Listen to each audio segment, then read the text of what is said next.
પરંતુ ગુજરાતમાં બીજેપીના કમળ એક બાદ એક ખીલી રહ્યા છે અને ખેડા બેઠકથી દેવસિંહ ચૌહાણની જીત।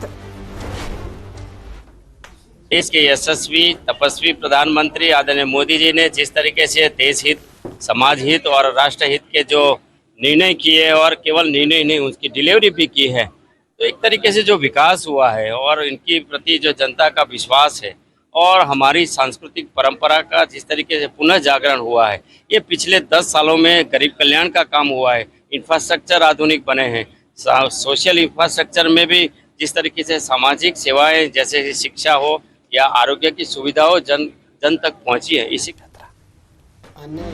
तो आ 3 લાખની વધુ લીડથી જીત્યા છે દેવસિંહ, તેને લઈને તેઓએ આભાર પણ માન્યો છે। વધુ એક એવા નેતા કે જે લાખોની લીડ સાથે જીત માટે સક્ષમ હતા, ખેડામાં તેઓએ પુરવાર કર્યું। ઓડિશાથી મહત્વના સમાચાર ભાજપ માટે સારા છે।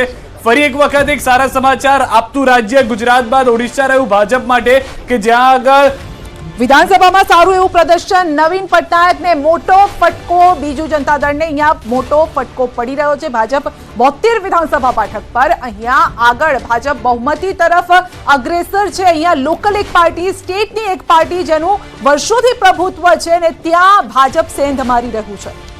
ભારતીય જનતા પાર્ટી અને પટનાયક આ બંને વચ્ચે વર્ષો સુધી સારા સંબંધ રહ્યા છે, પરંતુ મને એવું લાગે છે કે ભારતીય જનતા પાર્ટીનો એક સર્વે હશે અને સર્વેમાં जो एंटी इनकम्पन्सीનું પરિણામ છે। કેટલા વર્ષોથી પટનાયક ફેમિલીનું રાજ ચાલે છે અને એક હતું શાસનમાં કેટલા દૂષણો આવે છે બધાથી આપણે જાણકાર છીએ, બરોબર છે।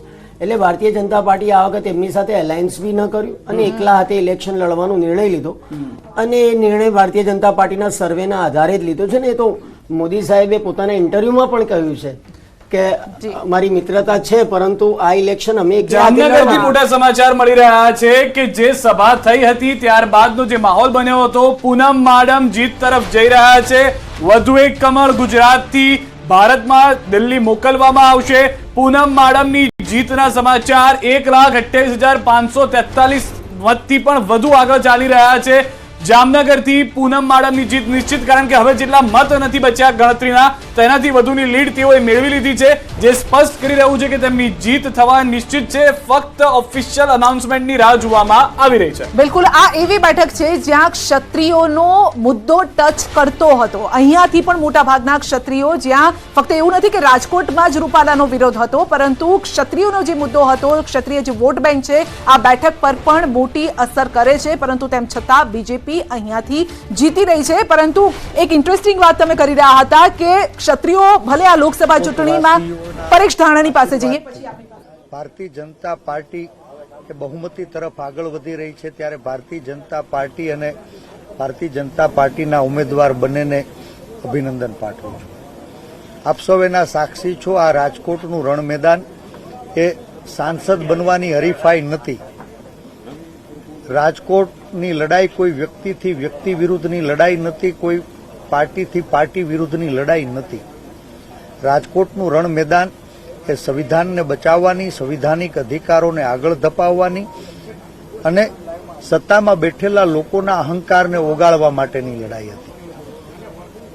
મને લાગે છે કે ક્યાંય સ્વાર્થ અને ભયની દીવાર વચ્ચે ગુલામ બનાવેલા ગુજરાતની અંદર સામાન્ય માણસને ક્યાંય ડરાવવામાં, ક્યાંય ધમકાવવામાં, ક્યાંય ભરમાવવામાં ભારતીય જનતા પાર્ટી સફળ થઈ છે, પણ સફળતા માટે એને અભિનંદન। હું હંમેશા કહેતો આવ્યો છું કે આ 2024ની ચૂંટણીઓએ 2004નું પુનરાવર્તન કરવા તરફ કદાચ આગળ વધી રહી છે અને જે સમગ્ર દેશમાં રુઝાન સામે આવી રહ્યા છે એ મુજબ હજુ પણ હું આશાવાદી છું કે આ દેશના લોકો એ સત્તા પરિવર્તન કરવા માટે આદેશ આપ્યો છે અને દેશમાં ક્યાંય મંદીને હરાવવા, મોંઘવારીને હરાવવા, બેરોજગારીને હરાવવા, અત્યાચાર અને ભ્રષ્ટાચારને હરાવવા માટે થઈને દેશના લોકો એ સત્તા પરિવર્તન માટે આશીર્વાદ આપશે। ઇન્ડિયા ગઠબંધનની સરકાર બનશે।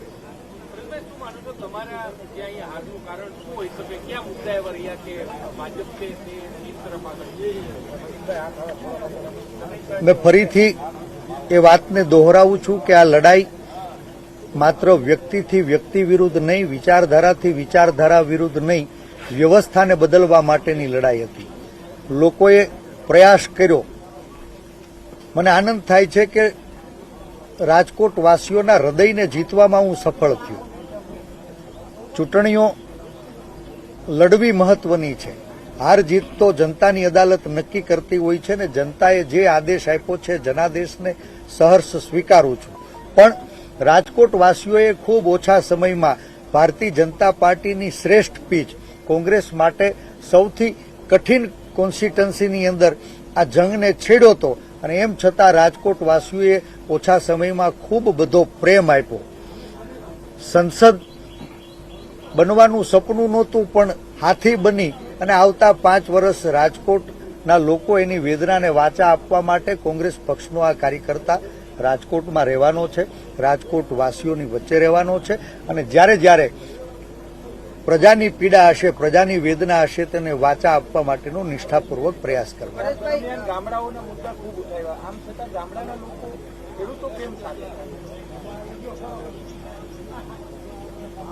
હું હંમેશા કહેતો આવ્યો છું કે ગાંધી અને સરદારનું ગુજરાત આજ સ્વાર્થ અને ભયની દીવાર વચ્ચે ગુલામ બનાવવામાં ભારતીય જનતા પાર્ટી કદાચ સફળ થઈ છે. ક્યાંય સરકારી તંત્રનો દુરુપયોગ કરી, ક્યાંય ડરાવી, ક્યાંય ધમકાવી, ક્યાંય લલચાવી, ક્યાંય ફોસલાવી, ક્યાંય ભરમાવી. તો એક બાદ એક કમળ ખીલી રહ્યા છે, પરંતુ રાજકોટમાં કોંગ્રેસ હારી છે અને પરેશ ધાનાણી તે અંગે જ બોલી રહ્યા હતા. ભલે હાર્યા છે પરંતુ અહીંયાથી અમે મેદાન છોડવાના નથી.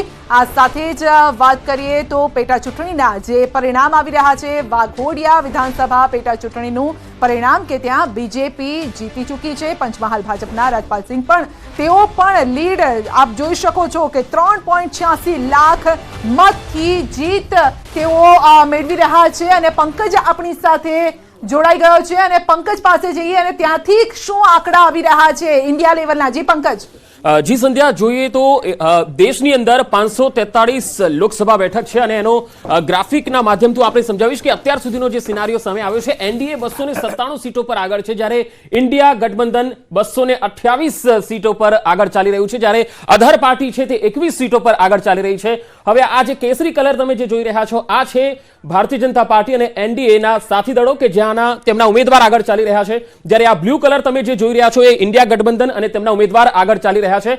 પરંતુ એક રસાકસી અને રોમાંચ ભર્યો માહોલ થઈ ગયો છે સંધ્યા, કારણ કે આ ઇન્ડિયા ગઠબંધન 225 સીટ, આમ તો એક્ઝિટ પોલ છે એ મોટા ભાગના ખોટા પડ્યા છે એ દેખાઈ રહ્યું છે. હવે આપણે રાજ્યવાર સ્થિતિ છે એ આપણે ચેક કરી લઈએ તો યુપીમાં 80 સીટ છે અને 80 લોકસભા સીટમાંથી એનડીએ 37 પર આગળ છે, જ્યારે ઇન્ડિયા 41 પર આગળ છે. આ એક મોટો ઉલટફેર અહીંયા મતદારોએ આપ્યો છે. યુપીમાં 41 સીટ ઇન્ડિયા ગઠબંધન ના જે ઉમેદવાર છે તેમાં આગળ ચાલી રહ્યા છે, જ્યારે 2 અધર પાર્ટીના ઉમેદવાર છે જે આગળ ચાલી રહ્યા છે. અને બસપા જે માયાવતીની પાર્ટી છે તેના સુપડા સાફ થઈ ગયા છે યુપીમાં. પરંતુ એનડીએ કે જેને સૌથી વધારે આશા આ રાજ્યમાંથી બેઠકો મળવાની હતી તે અહીંયા આગળ આશા ઠગારી નીવડી છે. માત્ર 37 બેઠકો પર તેના ઉમેદવાર આગળ છે. હવે બીજી એક ઉલટફેરવાળી બેઠક જો કહીએ તો એ છે વેસ્ટ બંગાળ. પશ્ચિમ બંગાળમાં 42 લોકસભા સીટમાંથી ટીએમસી 31 બેઠક પર અત્યારે આગળ છે, બીજેપી માત્ર 10 પર આગળ છે, જ્યારે કે બીજેપીનો દાવો 25 થી વધારે બેઠકો જીતવાનો હતો.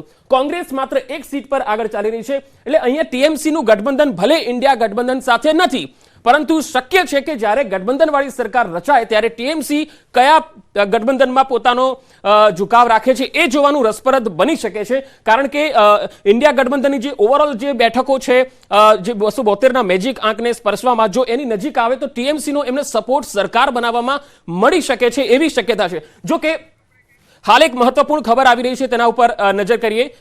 ઉત્તર ગુજરાતથી આવી રહી છે આ ખબર. ઉત્તર ગુજરાતની 2 લોકસભા બેઠક પર જબરજસ્ત રસાકસી છે. આ શરૂઆતથી જ આપણે કહી રહ્યા છીએ કે બનાસકાંઠા અને પાટણ લોકસભા બેઠક પર જબરજસ્ત રસાકસી. બનાસકાંઠા જ્ઞાનીબેનના કારણે અહીંયા જબરજસ્ત ચર્ચામાં રહી અને બીજી બેઠક જે છે એ પાટણ ચંદનજી લગાતાર શરૂઆતી રુઝાન આવ્યા ત્યાંથી જ ચંદનજી ઠાકોર આગળ જોવા મળ્યા. જો કે વચ્ચે એવું પણ થયું હતું કે ચંદનજી ઠાકોર પાછળ જતા રહ્યા હોય, પરંતુ ફરી એક વખત ચંદનજી ઠાકોર આગળ ચાલી રહ્યા છે. બનાસકાંઠા અને પાટણ આ બેઠક પર છેલ્લા રાઉન્ડનું મત જોવાનું રહેશે.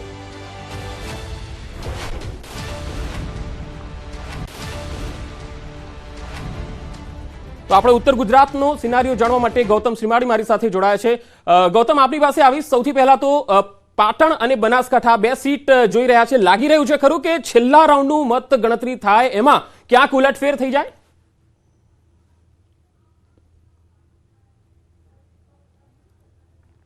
તો સવારથી જ જે પ્રકારે પરિણામો સામે આવી રહ્યા છે, એક બાદ એક રાઉન્ડ જે છે તે ખુલી રહ્યા છે. પરંતુ વાત કરીએ ઉત્તર ગુજરાતની, તો ઉત્તર ગુજરાતની 2 બેઠકો એવી છે કે જે સતત કોંગ્રેસની લીડ જે છે તે જોવા મળી રહી છે. જેમાં પાટણની બેઠક હોય કે બનાસકાંઠાની બેઠક હોય, આ બંને બેઠક ઉપર સતત લીડ જે છે તે ચાલી રહી છે. અત્યારે હાલ વાત કરવામાં આવે તો 15 થી 17 જેટલા જે રાઉન્ડ જે છે બંને બેઠક ઉપર પૂર્ણ થઈ ચૂક્યા છે. જેમાંથી બનાસકાંઠા બેઠક ઉપરથી જે 22 જેટલી જે સરસાઈ જે છે તે જોવા મળી રહી છે. એ જ રીતે પાટણ બેઠકની વાત કરવામાં આવે તો 6000 જેટલા લીડથી ચંદનજી ઠાકોર જે છે તે આગળ ચાલી રહ્યા છે. પરંતુ મહત્વની વાત એ છે કે 26 બેઠકો ગુજરાતની છે, તેમાંથી એક બેઠક જે છે તે ભારતીય જનતા પાર્ટીનો વિજય થયો છે અને ત્યારબાદ 25 બેઠકો પર જે ચૂંટણી યોજાઈ હતી, સૌ કોઈની મીટ જે છે તે ઉત્તર ગુજરાતમાં મંડાયેલી હતી કે ઉત્તર ગુજરાતની આ 2 બેઠકો જે છે તે શરૂઆતથી જ્યારથી ઉમેદવારોની જાહેરાત થઈ ત્યારથી જ આ બેઠક બંને જે છે તે ફાઇટ આપતી બેઠક જે છે તે જોવા મળી રહી છે. જોકે બનાસની બેન ગેનીબેન તરીકેનું સૂત્ર જે છે તે પણ ચૂંટણી સમય દરમિયાન ચાલ્યું હતું અને અત્યારે હાલ આ પરિણામ ઉપર પણ આ જે સૂત્ર આધારિત જોવા મળી રહ્યું છે કે હવે જોવાનું એ રહે છે કે મામેરું પૂરાય છે કે કેમ.